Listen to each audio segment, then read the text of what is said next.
Books are a big part of many homeschools and homeschool budgets. My 11th grader this year is going to take a literature-based physics course, and there are about 30 books scheduled for it.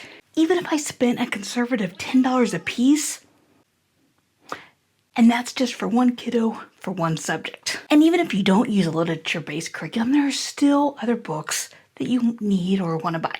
So let's talk about ways to save this year that don't include weekly visits to your library. Number one, buying used books is great, of course. I love in-person used bookstores. I love shopping on sites like Thrift Books and Powell's. And Amazon Used is so simple, since I'm already there multiple times a week. But it's also time-consuming when you're trying to get the best deal for multiple titles. Add All to the rescue. On the Add All website, you can put in a title and it will search more than a dozen used book sites for you. It will indicate which ones have the best price as well as the lowest shipping. I found Add All maybe a decade ago, and it has been one of the best and most used sites when I'm shopping for homeschool each year. Number two, we all know about the library, of course, an interlibrary loan. Our library system is fantastic for interlibrary loan. But have you checked out Libby, or what used to be known as Overdrive? While a lot of new or popular titles are available in both print and digital form, especially if you're looking for something older or something that's just new but a little more rare, I often find that digital books are the easier way for me to find the titles. With Ben's Chemistry in the Kitchen, which is another literature-based science course, I was able to buy or to check out almost all of his books through our library system. And while it doesn't have as many books as his physics will this fall, there were still a lot of books. So digital books was a huge money saver for us this year. And I bet some of you are saying, I hate reading on a device. If you've only read on a tablet or a phone, that is a completely different reading experience than reading on something like my beloved Kindle Paperwhite, which is an e-ink device. Your phone and tablets are backlit, and the experience is just, it's completely different. So if you've never read on an e-ink, ask around, see if you can borrow one from someone to see how you like it.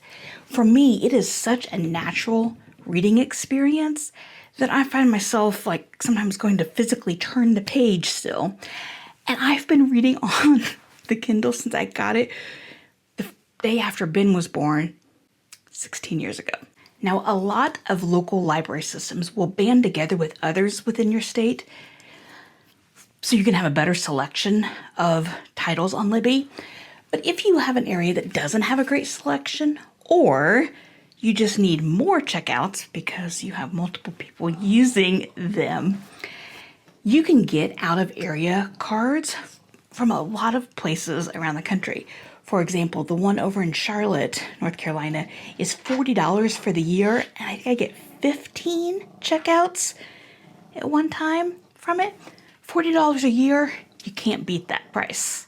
And if you have teens, they can get free digital cards from a few different libraries through a program called Books Unbanned.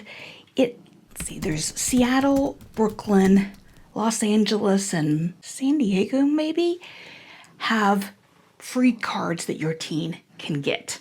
And those are great options because they have such a large funding for a library system, and they are going to have a lot more titles than what your local library probably has.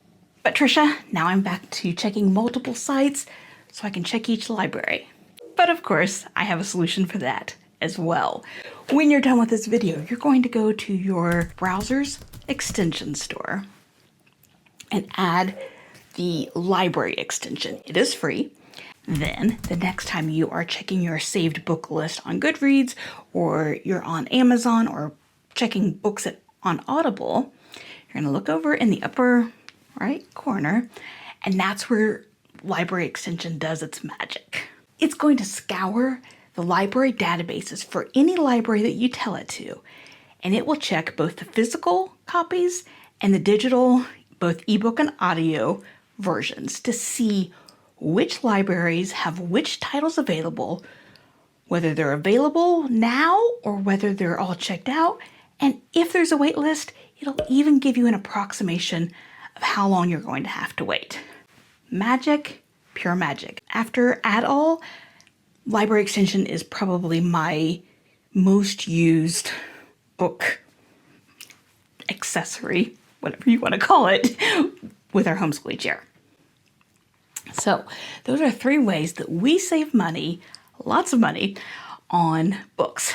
And if you are interested in what a literature-based science looks like, go check out the playlist on your screen, and I will see you over there.